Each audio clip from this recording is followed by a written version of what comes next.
മുണ്ടക്കൈ ഉരുൾപൊട്ടൽ ദുരന്തബാധിതർക്ക് ടൗൺഷിപ്പിനായി ഏറ്റെടുക്കുന്ന Kalpetta Elston estate ലയങ്ങളിൽ നിന്ന് കുടിയൊഴിയാൻ തൊഴിലാളികൾക്ക് ഉടമകളുടെ നോട്ടീസ്. 2 ദിവസത്തിനകം ഒഴിയണമെന്നാണ് നോട്ടീസ്. ആനുകൂല്യങ്ങൾ ലഭ്യമാക്കാതെ കുടിയൊഴിയില്ല എന്ന നിലപാടിലാണ് അവിടുത്തെ തൊഴിലാളികൾ. ലയങ്ങളിൽ കഴിയുന്ന 15 കുടുംബങ്ങൾക്കാണ് നിലവിൽ കുടിയൊഴിക്കൽ നോട്ടീസ് ലഭിച്ചിട്ടുള്ളത്.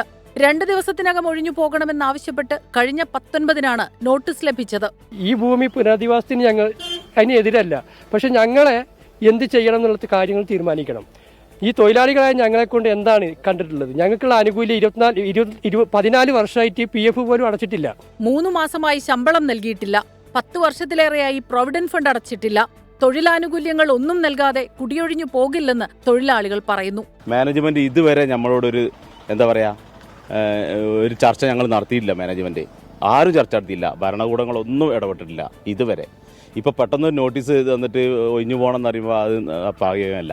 മുണ്ടക്കൈ ചൂരൽമല ദുരന്തബാധിതരുടെ പുനരധിവാസത്തെ സ്വാഗതം ചെയ്യുമ്പോഴും തൊഴിലവകാശങ്ങൾ പോലും നൽകാൻ തയ്യാറാകാത്ത മാനേജ്മെന്റിനെതിരെ സമരത്തിനൊരുങ്ങുകയാണിവർ. വിഷയത്തിൽ സർക്കാർ ഇടപെടണം. ഞായറാഴ്ച യോഗത്തിനുശേഷം തുടർ നടപടികൾ ആലോചിക്കാനാണ് ഇവരുടെ തീരുമാനം. 24 വയനാട്.